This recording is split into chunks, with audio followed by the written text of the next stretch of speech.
상쾌한 아침입니다. 주 예수의 이름으로 평안을 여러분 앞에 드리기를 원합니다. 평안하십시오. 그리고 강건하십시오. 그리고 행복하십시오.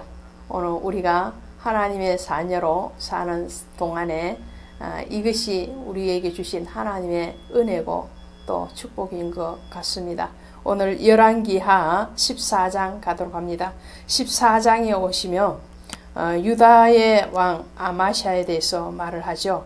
이 아마샤는 이스라엘의 왕 요아스의 아들 요아스 제2년에 유다의 왕 요아스의 아들 아마샤가 되니, 자 보세요. 이스라엘의 왕 요아스, 또 유다의 왕 요아스, 이렇게 나오죠. 이름이 동명이인이 남왕국 북왕국 왕들에게 수시로 등장하는 것을 보게 됩니다. 그래서 성경을 보실 때 그 앞에 유다의 왕인가 북이스라엘의 왕인가를 잘 짚어가시면서 보셔야 될 것 같습니다. 이 아마샤는 요아스의 아들입니다. 자, 요아스가 어떤 사람이었던가요?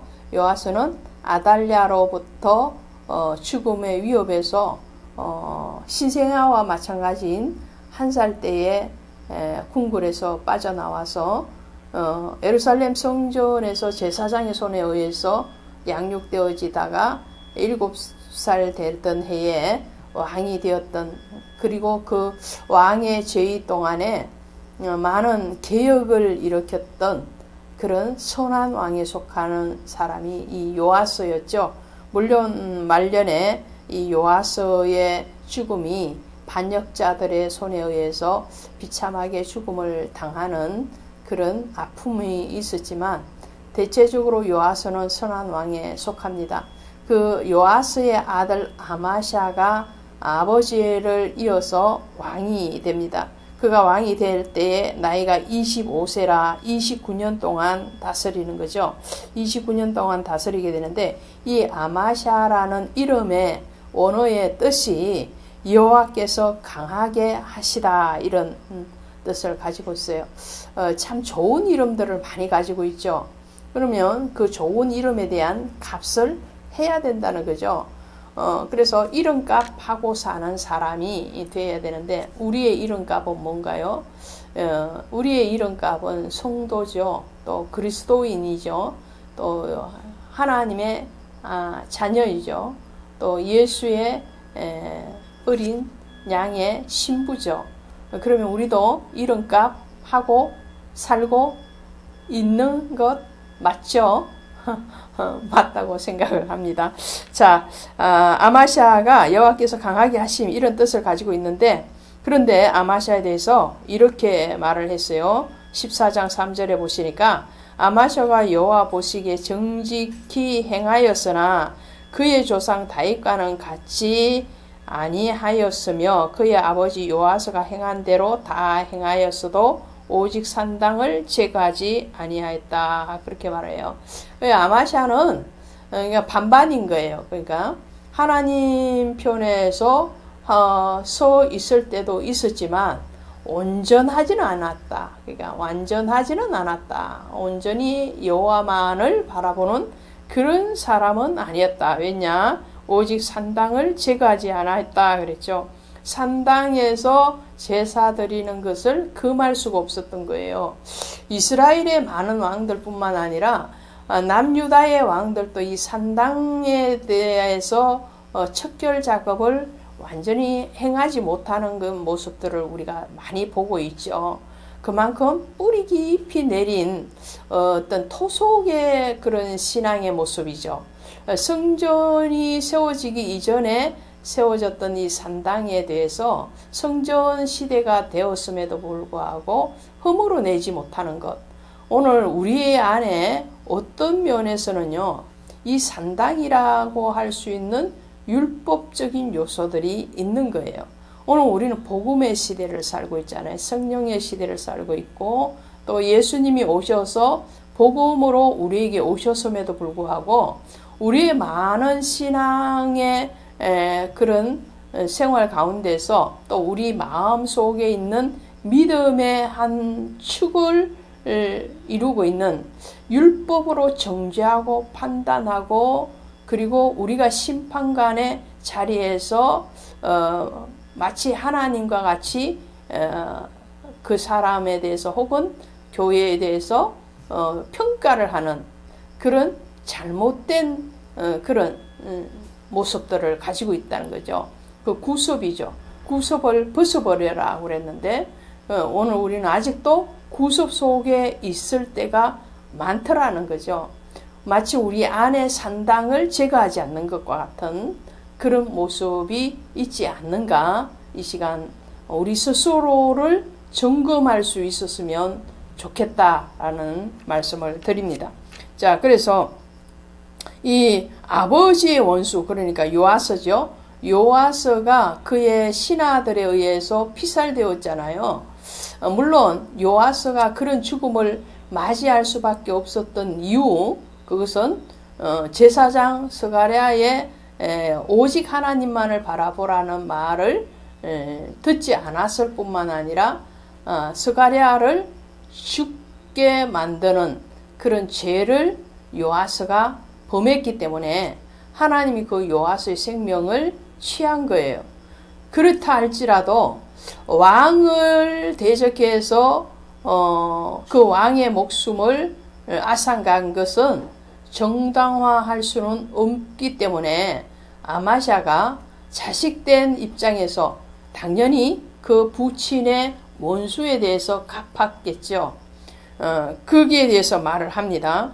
5절에 보니까 나라가 그의 손에 굳게 섬에 그의 부왕을 죽인 신복들을 죽였으나 왕을 죽인 자의 자녀들은 죽이지 아니하였으니 이는 모세의 율법책에 기록된 대로 함이라. 곧 여호와께서 명령하여 이르기를 자녀로 말미암아 아버지를 죽이지 말 것이요 아버지로 말미암아 자녀를 죽이지 말 것이니라.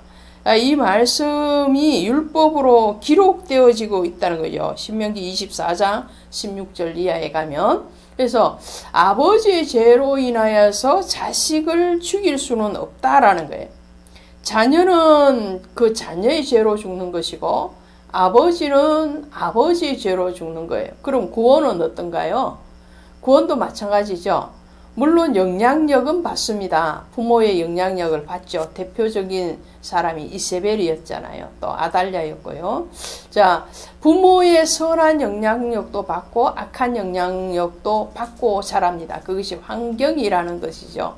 그런데 그렇다 할지라도 그것을 거부할 수 있는 거거든요. 부모가 우상을 섬겼다고 해서 그 자녀가 계속적으로 우상을 섬기는 것은 아니죠. 마찬가지로 부모의 죄가 자녀에게 영향력을 끼칠 수는 있으나 그 자녀가 그 죄를 다스리고 정복할 수 있다는 거죠. 가인이 아벨을 돌로 쳐 죽입니다. 창세기에서. 그죠? 그런데 가인이 아벨을 죽이고 난 뒤에 하나님이 오신 것이 아니고 가인에게 미리 오셔요. 아벨을 죽이기 이전에 오셔서 가인에게 하나님 뭐라고 말씀하시느냐면은 죄가 내 앞에 엎드려 있으나 너는 그 죄를 다스릴지니라 그랬어요. 다스려야 되는데 다스리지를 못하는 거죠. 자, 다스리지 못하는 것은 누구의 책임이냐? 본인의 책임이라는 거예요. 그래서 아마샤가 그 부친 요아스를 암살한 죽인 그런 신하들에 대해서 징계를 했지만 그 신하의 자녀들까지 죽이지는 않았다라는 거죠. 이것이 오늘날 우리 성도들 또 기독교 신앙을 가지고 있는 그리스도인들이 기억을 해야 됩니다. 왜 그러냐면 우리는 구원도 각각의 몫이고 또 징계도 각각의 몫이다. 지금 말씀드린 것처럼 영향력을 받을 수는 있다. 선한 영향력이든 악한 영향력이든. 그러나 그 영향력의 범위를 수용하는 것은 본인의 책임이라는 거죠. 그래서 지금 현대 기독교인, 특별히 목회 사역을 하고 계시는 목사님들이나 어떤 선교사님이나 전도사님, 영적인 지도자의 위치에 있는 분들은 이것에 대해서 성경적으로 가야 된다는 거예요.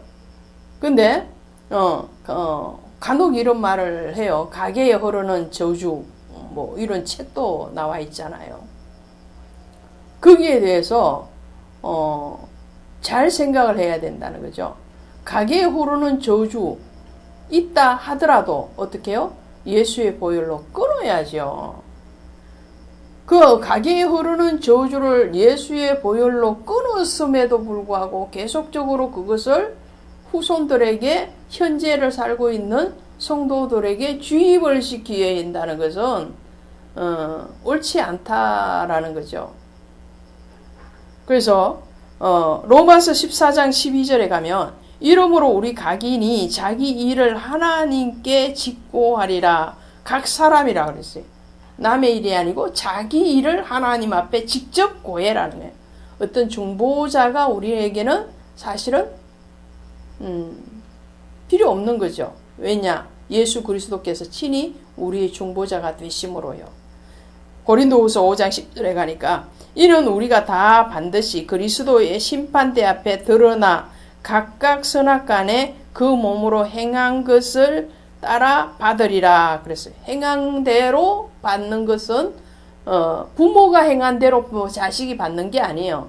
부모가 기도하고 부모가 선행을 하면 그 영향력이, 선한 영향력이 일정 부분 가겠지만 결국은 구원과 심판에 관해서는 각자의 몫이라는 거죠. 그래서 그 각자 간에, 각각의 선악간에 그 몸으로 행함에 따라 받는다. 이것이 성경적이라는 것이죠.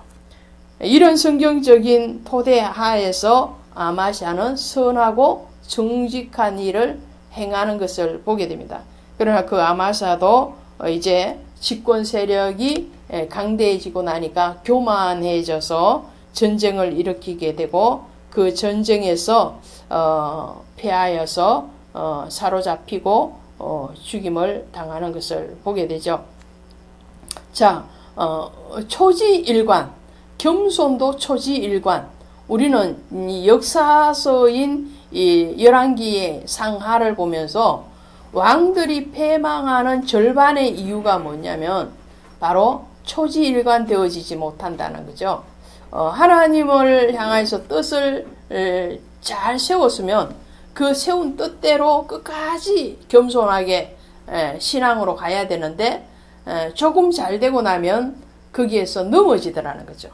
그래서 잠언서 16장 18절에 가면 교만은 패망의 선봉이요 거만한 마음은 넘어짐의 앞잡이니라. 자, 요아스가 그랬잖아요. 요아스도 처음에는 잘했어요. 그런데 말년이 그렇지 못했고 오늘 아마시아도 마찬가지. 처음에는 잘했어요. 그런데 나중에 어떻게 해요? 마음이 교만해졌다. 10절에서 직접적으로 말씀하죠. 내가 에돔을 쳐서 파했으므로 마음이 교만하였으니 스스로 영광을 삼아 왕궁에서나 내 집으로 돌아가라. 자, 어찌하여 화를 자체어 너와 유다가 함께 망하고자 하느냐. 근데 아마시아가 듣지 아니하였다 그랬어요. 이게 교만하다고 하나님 직접적으로 말씀을 하시는데도 불구하고 얼마나 교만했으면 아마시아가 이 말을 듣지 않습니다. 그런 결과가 어떻냐. 결과는 또 어떻게 해요? 이 아마시아가 죽임을 당하는데 아버지와 같이 반역자의 손에 의해서 죽임을 당합니다. 자, 겸손할 수 있는 것, 이것이 능력입니다. 자기 마음을 초지일관 지키는 것, 신앙 안에서 지키는 것, 이것이 권세입니다. 오늘 그 능력과 권세가 저와 여러분에게 예수의 이름으로 있기를 간곡히 부탁드립니다. 감사합니다.